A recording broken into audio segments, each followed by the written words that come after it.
The first American transport trucks rumbled into the outskirts of Yokohama, carrying sacks of rice instead of rifles. The air still smelled faintly of ash, a bitter reminder of what total war had done to Japan's cities. Among the shattered houses, emaciated mothers peeked from doorways, clutching their children with skeletal arms. They had heard stories, terrible ones, that the conquerors would take revenge, that occupation meant humiliation.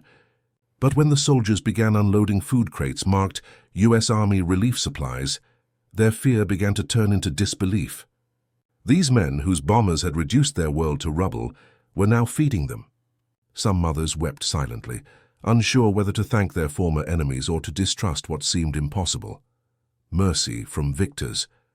When word spread that the Americans had opened soup kitchens, thousands came. Many had not eaten properly in weeks. A mother named Hana Takimoto carried her son on her back for 3 miles, his ribs pressing against her shoulders.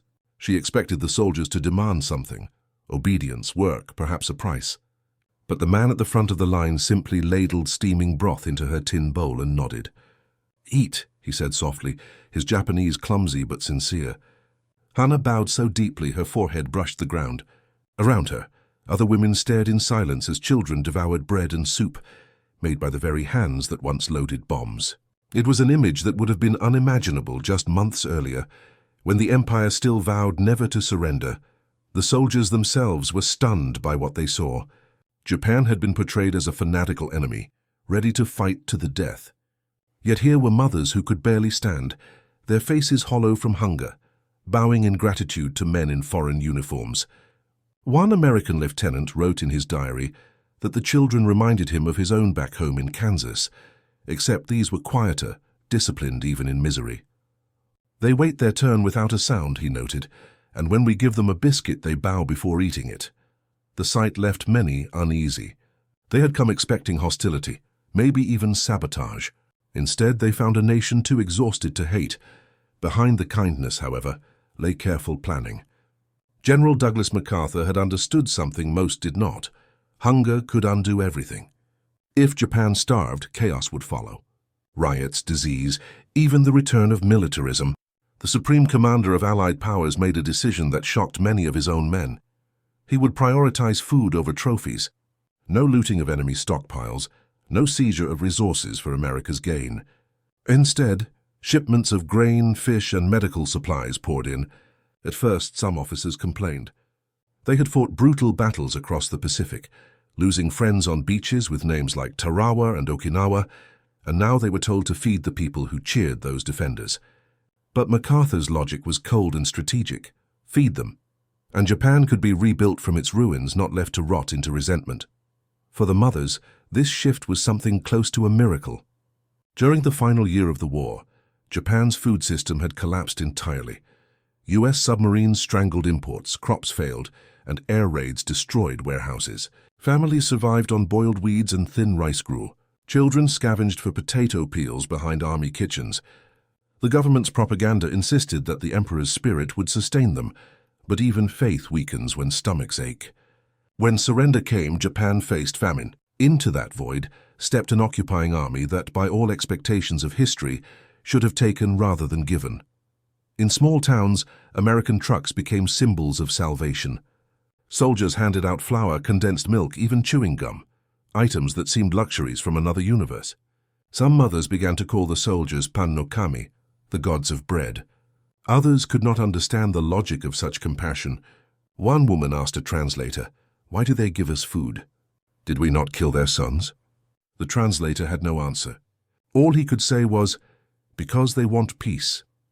It was a word that felt fragile, too clean for a country still haunted by ashes. In rural schools, American officers introduced nutrition programs. Children lined up for lunches made from imported wheat and powdered milk, learning new words like vitamin and protein. Teachers, who once taught them to die for the emperor, now told them that strength came from eating well, not from sacrifice. To many Japanese mothers, this reversal was dizzying. They had sent their sons to war believing starvation was noble, that suffering was patriotic. Now those same ideals lay buried under a new truth, that survival itself was victory. There were, of course, moments of confusion and tension. Some conservative men resented the Americans' interference, calling it humiliation disguised as charity. But the mothers saw differently. They measured life in full bellies, not in pride. For them, each bowl of soup meant another day their children would not die. Slowly, gratitude replaced fear. Some even invited soldiers into their homes, serving them green tea brewed from the last leaves they had saved during the war. The sight of a smiling mother pouring tea for an American sergeant became a quiet symbol of reconciliation. Unplanned, spontaneous, human. Meanwhile, American propaganda units documented these moments carefully. Photographs of soldiers feeding Japanese children circulated across the United States, softening public opinion. After years of brutal Pacific combat, the images helped transform Japan from a hated enemy into a ward under American care. The world saw the occupation not as vengeance, but as a humanitarian mission. What the cameras did not always capture was the silent astonishment in the hearts of Japanese mothers. They had expected to be forgotten, left to die. Instead, the conquerors' trucks brought life back into their neighborhoods. In Tokyo, MacArthur himself toured ration lines, greeting mothers with a nod and a word of encouragement. For them, his tall figure, hat-brim low, pipe in hand, became both symbol and enigma. Some whispered that he was like a foreign god. Others said he was simply a man who understood suffering. Whatever they believed, the food kept coming. Shipments from the United States filled warehouses along the docks, each crate a promise that starvation would not return. As the months passed, something began to shift in the collective memory of the people. The occupation was no longer just about defeat. It became about recovery. Mothers who once hid from soldiers now trusted them with their children's lives. American medics vaccinated babies. Engineers restored water pumps. In the quiet spaces between those acts of care, a strange alliance formed, built not on treaties or politics, but on shared humanity. By winter's end, the once starved mothers looked stronger. Their faces, once hollow, regained color. Children laughed again in the streets where silence had reigned. And when the Americans prepared to leave a village after distributing food, they were often followed by crowds waving handkerchiefs in farewell. It was not the celebration of conquerors, but the farewell to men who had given hope where none was expected. For the mothers of Japan, that first year of occupation redefined the meaning of victory. It was not banners or parades. It was rice in a bowl, bread in a child's hands, and the unthinkable kindness of the enemy who chose to feed rather than take. By the spring of 1946, Japan's wounds were still raw, but something extraordinary was unfolding beneath the rubble. The occupation forces were not stripping the nation of its dignity as conquerors often do. They were rebuilding it, one meal at a time. Mothers across Tokyo began forming neighborhood food committees, many supported by American advisors who encouraged self-sufficiency. The Americans taught them how to cook with imported wheat, how to stretch meager supplies into full meals, how to restore soil exhausted by years of war. For women who had spent the final months of the conflict boiling grass and bark, this knowledge felt like deliverance. In the community kitchens, they stood side by side with the same soldiers they once feared, sharing utensils, recipes, and laughter born from disbelief. At first, the emotional distance between the two sides remained immense. To the Americans, these women were survivors of a fanatical regime, people raised to believe that surrender was shameful and foreigners were demons. To the Japanese mothers, these men were living contradictions, polite in manner, disciplined in uniform, yet capable of terrible destruction. But hunger is a powerful equalizer. Each meal distributed narrowed the chasm between conqueror and conquered. The act of feeding became a quiet conversation, one without words, about forgiveness and endurance. In time, the women began teaching the Americans how to prepare rice properly, how to bow, how to greet elders. The soldiers, in turn, offered small kindnesses, chocolate for children, medical help for the sick, a respectful nod for the grieving. One story circulated through Yokosuka about an American sergeant who discovered a mother and her two daughters living in a burnt-out building near the harbor. They were too proud to beg, but too weak to move. Instead of reporting them to the authorities, he began leaving food rations at their door every morning before sunrise. When the mother finally found the courage to thank him, he said, "Don't thank me, thank the peace." The phrase puzzled her. To a woman who had lost her husband and home, peace was still just an idea. But she began to understand that the man feeding her was proof that even enemies could be instruments of mercy. The U.S. occupations relief program expanded rapidly. Ships from Seattle, San Francisco, and Honolulu arrived laden with wheat, corn, canned goods, and powdered milk. The American soldiers unloading the cargo joked about becoming farmers in uniform. Yet for many, the mission carried deep moral weight. After witnessing the charred cities and hollow-eyed civilians, they realized that victory was not enough. It had to be made humane. General MacArthur emphasized this in his daily directives. Our triumph must not be through domination, but through restoration. It was an idealistic vision, but one that the soldiers, many still haunted by the memory of Pacific battles, clung to as redemption. Inside Japan, the government, under the occupation's supervision, began distributing ration cards. Long queues formed outside supply stations every morning, where mothers waited patiently for flour or sugar. The system was far from perfect. Shortages and black markets persisted. Yet, compared to the desperation of 1945, the difference was profound. Hunger was no longer a death sentence. It was a challenge being met with compassion and organization. Women began knitting again, sewing uniforms for school children, tending community gardens seeded with American-donated fertilizer. The rebuilding of bodies became the rebuilding of spirit. In those first years, Americans faced difficult choices. Many soldiers wrote home expressing guilt. They described walking through cities like Hiroshima and Nagasaki, where ghosts of the bombs still lingered in the air, and then handing out candy to orphans playing in the ruins. One corporal wrote, "It's strange, back home they call them the enemy. But when you hand a starving child a biscuit, you stop seeing flags." That moral dissonance was shared by many. Feeding those who once fired at them wasn't easy, but it changed them as much as it changed Japan. The Japanese women, for their part, began quietly rewriting their understanding of motherhood.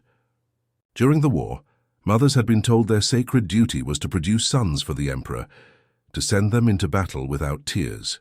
Now the same mothers were learning that their role was to nurture peace. For the first time, they were encouraged by American welfare workers to form cooperatives, literacy groups, and health councils. These initiatives gave them voices in local affairs.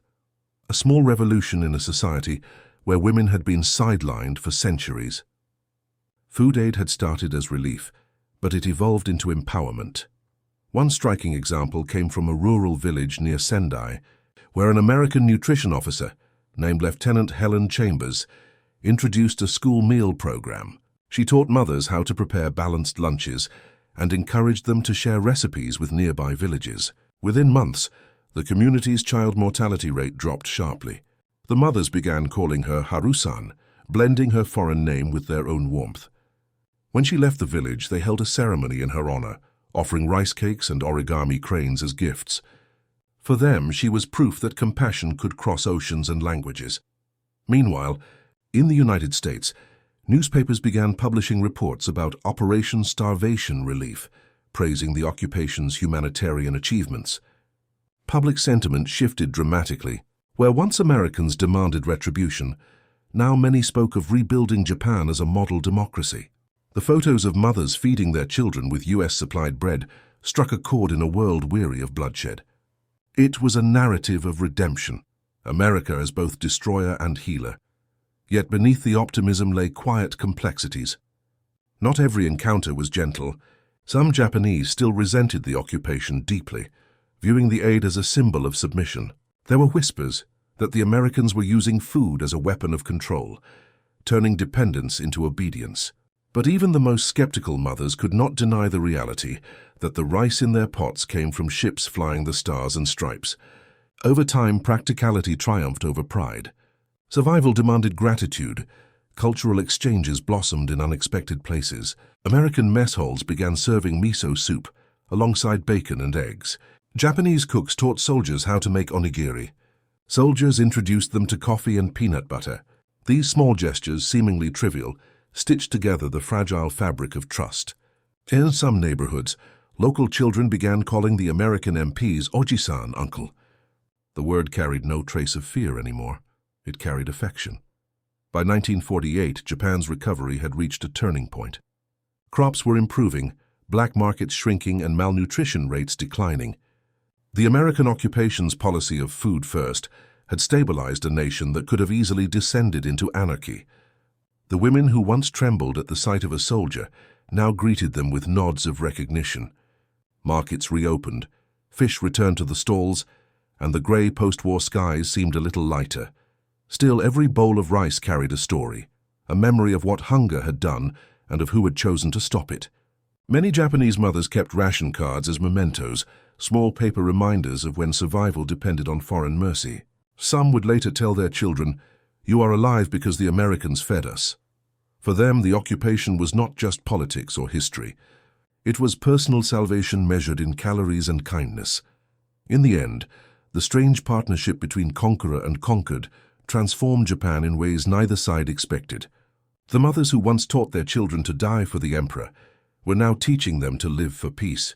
And the American soldiers who came prepared for revenge discovered something far greater than victory: redemption through compassion. By the late 1940s, the transformation was undeniable. Japan's cities, though still scarred, were alive with movement. Markets reopened, schools filled with laughter, and streets once silent under fear now resonated with the sounds of everyday life. The mothers who had once clutched emaciated children through bombed-out streets now walked with a quiet confidence, their children nourished and their communities slowly regaining structure. They had witnessed the unimaginable, foreign soldiers, the very ones whose bombs had reduced their homes to rubble, prioritizing their survival over trophies, over conquest, over pride. This radical inversion of expectation reshaped how they understood the end of the war and what it meant to be occupied. American forces, for their part, saw the fruits of their strategy in real time. By prioritizing sustenance, they stabilized regions that might have descended into chaos, disease, and rebellion. Reports from military governors detailed the reduction in civil unrest, improved health statistics, and a slow but steady return of economic activity. Where once there had been desperate looting and silent fear, mothers and children now queued patiently for bread and milk. The soldiers on the ground understood that their mission had extended far beyond pacification. It was now a battle to save lives, and in doing so, to secure the fragile peace that would define post-war Japan. The psychological impact on the Japanese people was profound. Women who had endured the worst of wartime privation, who had been trained to see the enemy as monsters, were confronted daily with acts of unexpected kindness. The shock of this generosity, paired with tangible survival, reoriented their understanding of the occupiers. Mothers became intermediaries between their children and the soldiers, translating gestures of care into lessons of trust. Each bowl of rice, each medical check, each distribution of clothing became a small narrative in which the enemy could also be humane. In letters and diaries of the period, women described the experience as bewildering at first, yet ultimately transformative. They spoke of astonishment at being nourished instead of threatened, of children smiling without fear for the first time in years. Communities across Japan began to integrate these lessons into daily life. Mothers organized food cooperatives, teaching one another to make do with limited ingredients while maximizing nutrition.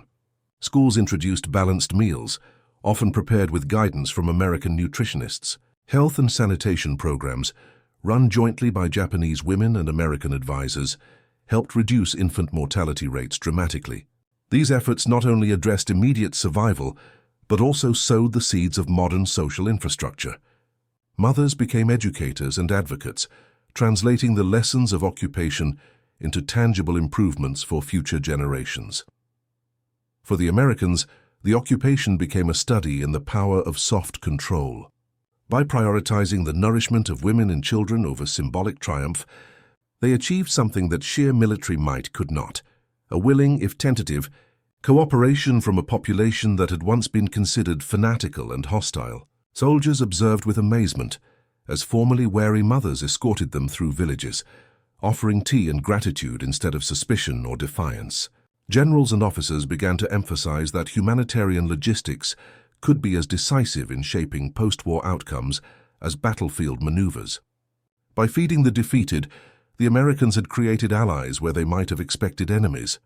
The human stories emerging from these months were staggering.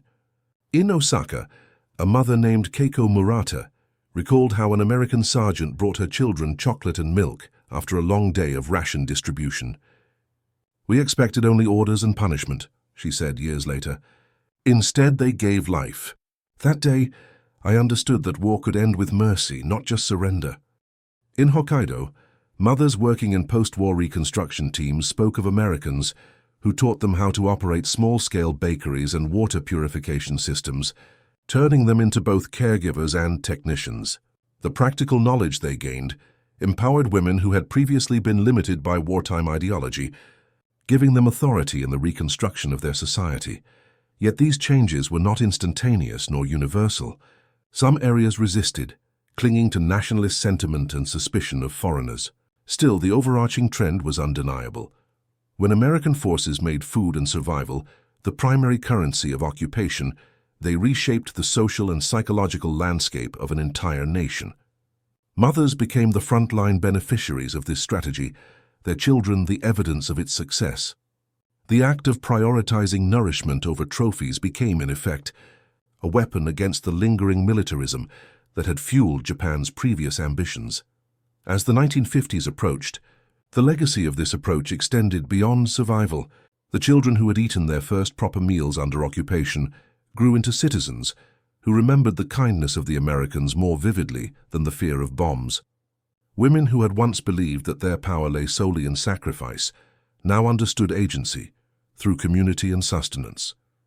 The simple, deliberate act of feeding the hungry had ripple effects through civic engagement, education, and the cultural reconstruction of post-war Japan.